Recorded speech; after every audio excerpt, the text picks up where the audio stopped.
जय श्री राम। लवकुश द्वारा पकड़े गए यज्ञ के अश्व को छुड़ाने में राम जी की सेना के सेनापति शत्रुघ्न और लक्ष्मण तक लवकुश द्वारा घायल कर दिए जाते हैं। अयोध्या में समाचार पहुंचा और भरत जी युद्ध के लिए प्रस्थान करते हैं, तो महाराज सुग्रीव भी उनके साथ जाने की आज्ञा मांगते हैं। इस पर राम जी कहते हैं, वानर राज, आप इस समय हमारे अतिथि हैं, हम आप पर यह भार नहीं डाल सकते। और सुनिए फिर सुग्रीव जी क्या कहते हैं, मैं अतिथि नहीं प्रभु का मित्र हूं, और संकट के समय मित्र का धर्म है मित्र की सहायता करना। यह होती है मित्रता की वास्तविक परिभाषा। भरत, सुग्रीव, हनुमान आदि यज्ञ का घोड़ा छुड़ाने पहुंचते हैं और ये सब भी कुश और लव से पराजित होते हैं। भरत और सुग्रीव घायल होकर छावनी में जाते हैं और हनुमान जी बंदी होकर लव कुश के पास रह जाते हैं। वास्तव में यहां एक संदेश है।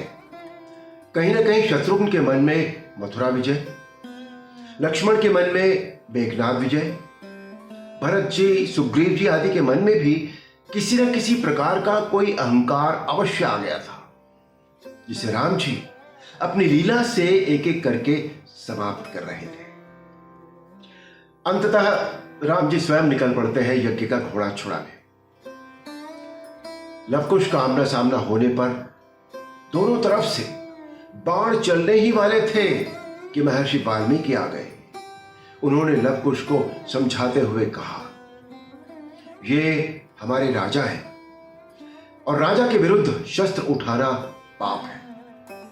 इन्हें पिता समान मानकर प्रणाम करो और क्षमा मांगो। अच्छी प्रजा का गुण यही होना चाहिए कि यदि राजा न्यायपूर्वक राज कर रहा है तो उसका विरोध नहीं करना चाहिए। परंतु आज की दशा देखिए, प्रजा अपने छोटे छोटे स्वार्थ के लिए राजा को अपशब्द कहने, आरोप प्रत्यारोप लगाने और यहां तक कि उसके खिलाफ षड्यंत्र करने से भी बाज नहीं आती। महर्षि वाल्मीकि से राम कथा सुनते हुए लवकुश ने जब से यह सुना था कि प्रजा के कहने से राम जी ने महारानी सीता को त्याग दिया, तब से उनके मन में एक रोष था, एक प्रश्न था। जब राम जी सम्मुख आए तो कुश ने प्रश्न किया, जब आपको स्वयं महारानी सीता के सतीत्व पर कोई संदेह नहीं था तो आपने उनका त्याग क्यों किया?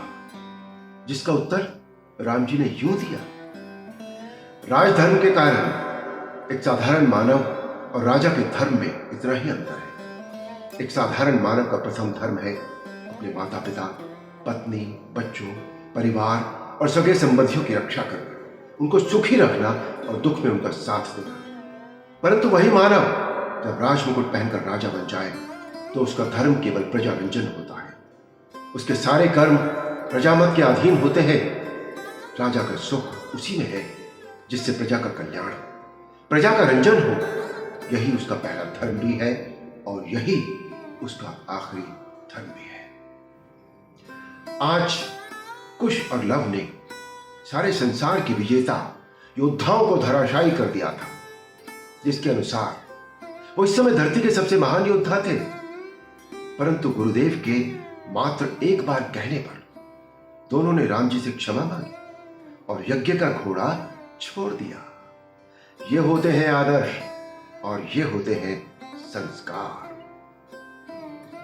सीता जी तक जब ये सारा समाचार पहुंचा तो उन्हें दुख भी हुआ और इस बात पर क्रोध भी आया कि लवकुश ने प्रभु श्री राम पर अपने धनुष बाण तान दिए।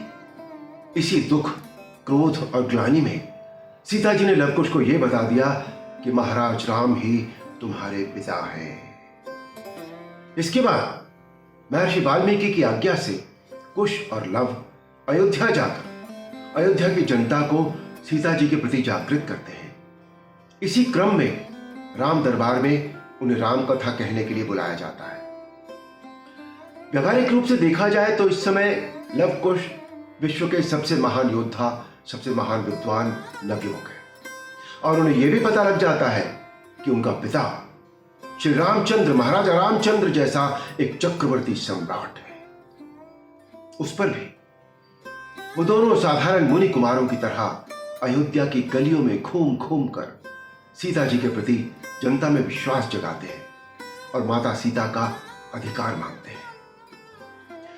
यह है रामायण के पात्रों का चरित्र कि कुश और लव सर्वशक्तिमान, सामर्थ्यवान और उचित अधिकारी होकर भी सीधे अपने अधिकारों की मांग नहीं करते और न ही किसी प्रकार का आंदोलन या शक्ति प्रदर्शन करते हैं।